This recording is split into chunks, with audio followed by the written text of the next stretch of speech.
Salut tout le monde, j'espère que vous allez bien. Alors, avant de commencer, on vous rappelle quelque chose de très important pour nous.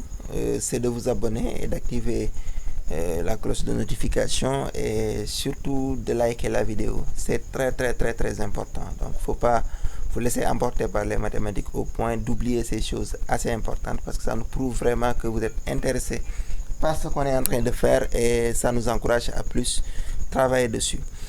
Alors, là, c'est la troisième vidéo de l'exercice 3 qui consiste à montrer que la dernière fonction que vous avez là, la fonction, disons, f qui va de R, croix R à valeur dans R tel que x, le couple x, y associe ce que vous voyez là, est bijective et de donner sa bijection réciproque.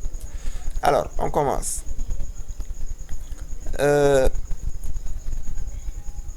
Bon, ça c'était les autres exercices. Donc, on va commencer par l'injectivité. Hein. On va commencer par l'injectivité, comme vous voyez. On prend, comme on l'avait fait avec les autres exercices, un couple x1, y1 et un couple x2, y2 qui ont la même image. Donc, f de x1, y1 égale f de x2, y2. Donc là, vous sous-entendez qu'il y a une image qui a deux antécédents, x1, y1 et x2, y2. Eh bien, pour que f soit injectif, il faut que ces deux antécédents-là soient la même chose. Parce que s'il y a une image qui a deux antécédents qui sont distincts, ça veut dire que la fonction n'est pas injective. Donc, il faut montrer que s'il y a deux éléments qui ont la même image, alors ces deux éléments-là, ces deux antécédents-là, sont la même en réalité, sont le même antécédent. Donc c'est ça l'idée. Donc il faut poser f de x1 y1 égale f de x2 y2. Déjà il faut commencer par montrer ce qui est f de x1 y1. Donc ceci est obtenu en remplaçant x par x1 et y par y1. Donc vous verrez sur cette expression, ça nous donne f de x1 y1 et f de x2 y2 s'obtient de la même manière. Alors, nous on part du principe que de cette égalité là, donc de l'égalité que vous voyez là, donc l'égalité entre les deux choses. Comme ces deux choses là sont étalées ici, ces deux vecteurs, et deux vecteurs sont égaux s'ils ont les mêmes composantes. Donc il faut que la première composante que vous voyez là, je pense que j'ai tellement souligné qu'il faut que je prenne, est égale à la première composante qui est là, et la deuxième composante que vous voyez là est égale à la deuxième composante qui est là. Donc c'est ce qui a été fait ici. Donc on aura ça et ça. Maintenant ça aurait été plus joli si on avait écrit ça sous forme de système, parce qu'en réalité c'est un système d'équations où la première équation est là et la deuxième équation est là. Et ici l'idée c'est de prouver que x1 y1, on veut montrer que x1 y1 sous cette condition là c'est la même chose que x2 y2. Alors comment on le fait? Si vous l'aviez écrit sous forme de système, vous êtes habitué comme on appelle encore, à la forme d'addition.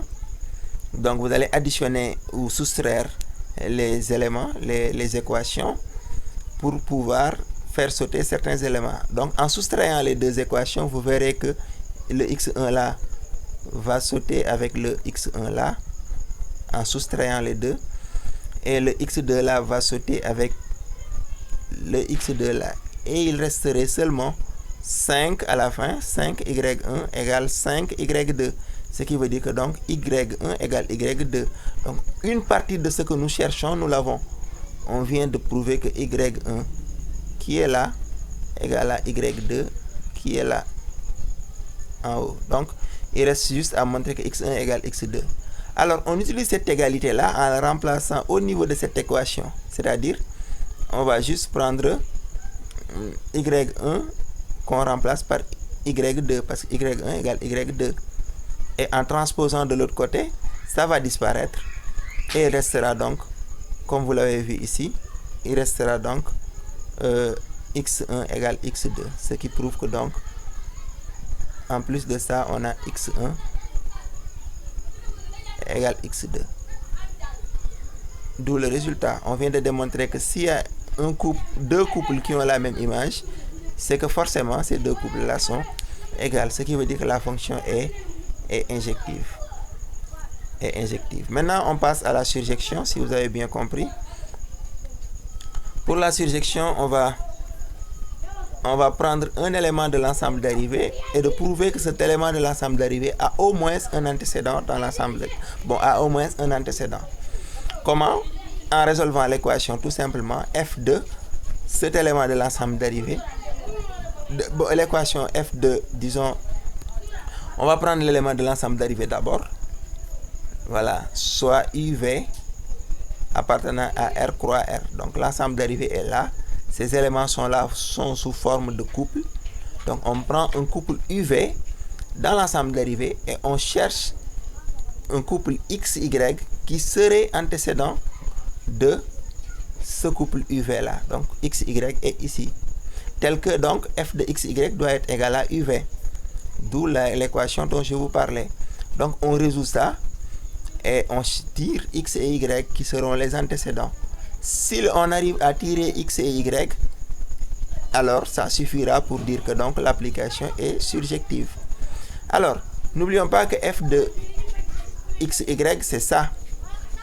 F de XY c'est ça. Donc pour qu'il soit égal à UV, donc il faut que le U, la première composante, soit égal à la première composante de f de XY, donc soit égal à ça.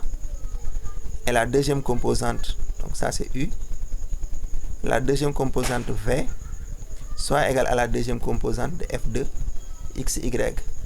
Donc c'est ce qui nous donne finalement ce couple de ce couple d'équations là. La première composante égalisée avec U. Bon, j'enlève ça.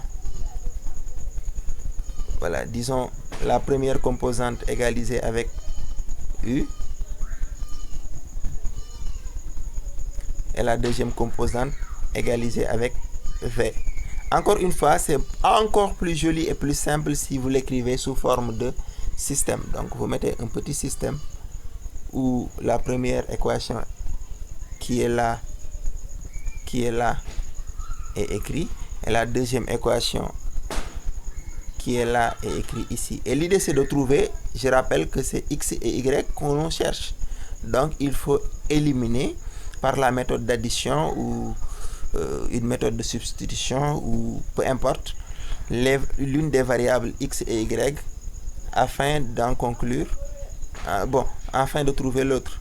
Et vous continuez, vous savez comment on le fait. La seule chose qui change, c'est que les paramètres U et V, qui ne sont pas des inconnus, vous les considérez comme des réels déjà connus. Alors, ici, on va soustraire. Je pense qu'en soustrayant directement, on aura, au premier membre, on aura X, soustrait avec X qui disparaît. Il va rester, ou bien on soustrait la deuxième équation moins la première équation. Donc c'est ce qu'on a fait. On aura x moins x qui donne 0. 3y moins 2y, ça fait plus 5y, égale donc v moins u. Donc c'est ce qu'on a fait. Il y a une petite erreur d'écriture. C'est pour ça que j'insiste à dire ce qu'on a fait avant d'y arriver. Alors l'erreur d'écriture c'était ça. C'est pas en additionnant, mais c'est en soustrayant. Donc on a soustrait la deuxième équation moins la première équation. Donc il n'y a pas ça, il n'y a pas cette addition que vous voyez là. Donc il n'y a pas ça. Ce que vous voyez là devant, c'est si on avait additionné. Mais nous, on a soustrait la deuxième moins la première. Et on se retrouve facilement. La deuxième moins la première, la variable qui va rester ici, l'inconnu, qui va rester, c'est y. On aura 5y égale v moins u. Ce qui donne y égale v moins u sur 5. Donc le y existe, c'est v moins u sur 5. Maintenant, on passe pour le x. Pour le x, on va juste prendre une des équations et remplacer y par sa valeur. C'est ce qu'on a fait ici. Alors, on l'a fait en prenant la première équation et remplacer y par sa valeur, on obtient x. Donc x est égal à 3u plus 2v sur 5, qui existe bel et bien aussi.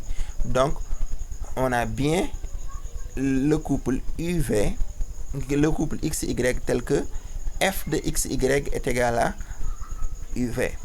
Et le couple xy, donc, c'est égal, c'est écrit sous la forme x égale ce que vous voyez là en bas et y égale ce que vous voyez en haut.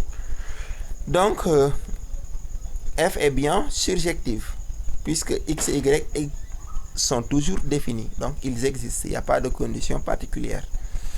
Alors, f est bijectif, donc, c'est la conclusion. Et la bijection réciproque de f est donnée par f moins 1. Donc, si vous vous rappelez très bien, la première composante, c'est-à-dire le x, avait donné ça et le y avait donné ça. Donc, f moins 1 de uv. Donc, si on change un peu, on inverse ou on donne la bijection réciproque, donc on aura f moins 1 de uv est égal à 3u moins 2v sur 5 et v moins u sur 5. Et encore une fois, le choix de la variable est purement arbitraire. On aurait pu mettre, au lieu de uv, on aurait pu mettre x, y, ça n'allait rien changer à la fonction f moins 1. Donc c'était tout pour l'exercice 3. Merci encore une fois de vous abonner et de liker la vidéo pour ne plus rater aucune autre publication. Merci, à la prochaine pour une nouvelle vidéo.